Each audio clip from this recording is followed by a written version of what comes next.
আলহামদুলিল্লাহ, সমস্ত প্রশংসা আল্লাহ তাআলার জন্য। নবী করিম সাল্লাল্লাহু আলাইহি ওয়াসাল্লাম এই হাদিসের মধ্যে বর্ণনা করেছে যে মানুষের শরীরের ভিতরে দুটি অঙ্গ আছে, যে অঙ্গ দুটিকে হেফাজতে রাখবে, কন্ট্রোল রাখবে সমস্ত গুনার থেকে, আল্লাহ তাআলা সেই বান্দার জন্য খুশখবরি দিয়েছে। নবী করিম সাল্লাল্লাহু আলাইহি ওয়াসাল্লামের পক্ষ থেকে খুশখবরি আছে, সেটা হলো জবান। তারপরে লজ্জাস্থান।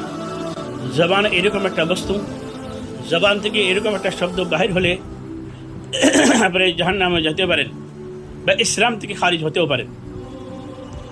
এটা ইম্পর্টেন্ট মশলা হলো এখানে কি, জবান থেকে এরকম শব্দ যদি বাহির হয়ে যায় যে শব্দের কারণে আপনি ইসলাম থেকে খারিজ হয়ে যেতে পারেন, এরকম কুফরি কালাম বা শিরকি কথা যদি বলেন, যেরকম উদাহরণস্বরূপ যে আমি কোরআনকে মেনি না বা কোরআনকে ইনকার করে ফেললেন, হাদিসকে ইনকার করে ফেললেন, নাউযুবিল্লাহি মিন যালিক, এইরকম কোনো ইসলামের কোনো মৌলিক বস্তুকে যদি আপনি ইনকার করে ফেলে দেন, তাহলে আপনি ইসলাম থেকে খারিজ হয়ে যাবেন। আর আপনার বউ অটোমেটিক তালাক হয়ে যাবে, আর তালাক দেওয়া লাগবে না। শরীয়তের মশলার মধ্যে এইভাবে লেখা আছে যে এমন একটি মশলা যে তালাক ছাড়া বউ তালাক হয়ে যায়, সেটা হলো এমন একটি শব্দ আপনি জবান থেকে বাহির করলেন যার কারণে শিরক বা কুফরি হয়ে গেল, আর এই কারণে ইসলাম থেকে খারিজ হয়ে যাবেন, তার লগে লগে আপনার বউ তালাক হয়ে যাবে।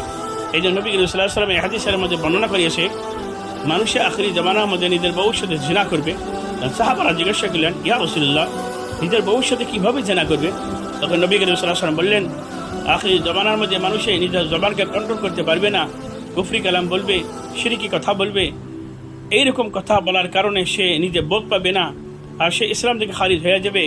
সে নিজে টের পাবে না আমি এইরকম একটা শব্দ বলছি, ইসলাম থেকে খারিজ হয়ে গেলাম।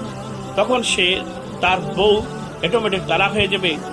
তালাক তো হয়ে গেল, সে তো বোধ পাবে না, সে নিজের বউর সাথে বউ হিসেবে ব্যবহার করবে, বরং সে তালাক হয়ে গেল। আর তালাক শুধু বউর সাথে যেটা ব্যবহার করা হবে সেটা জিনা হয়ে যাবে। এই জন্য সম্মানিত দর্শকেরা, আমরা সব থেকে ইম্পর্টেন্ট বস্তু জবান, এই জবানকে কন্ট্রোলে রাখার জন্য আমরা চেষ্টা করব পুরোপুরি। তারপরে দ্বিতীয় হলো লজ্জাস্থান। এই লজ্জাস্থানকে আমরা হেফাজত করবই, কারণ লজ্জাস্থানকে হেফাজত না করলে ইমান খারাপ হবে। ইসলাম থেকে আমাদের অনেক ধরনের ওয়াঈদ দিয়েছে, এই লজ্জাস্থান থেকে গুনাহ যদি হয়ে যায়। আল্লাহ তাআলা সমস্ত বান্দা এবং বান্দিকে শরীরের দুটি অঙ্গ, একটি হলো জবান আর একটি হলো লজ্জাস্থান, এই দুটি যদি আমরা হেফাজত করতে পারি, ইনশাআল্লাহ নবী সাহেব আমাদের জান্নাতে যাওয়ার জামিন নিয়ে নিয়েছে। আল্লাহ তাআলা সবাইকে দুটি জবান অঙ্গকে হেফাজত করার তৌফিক দেন।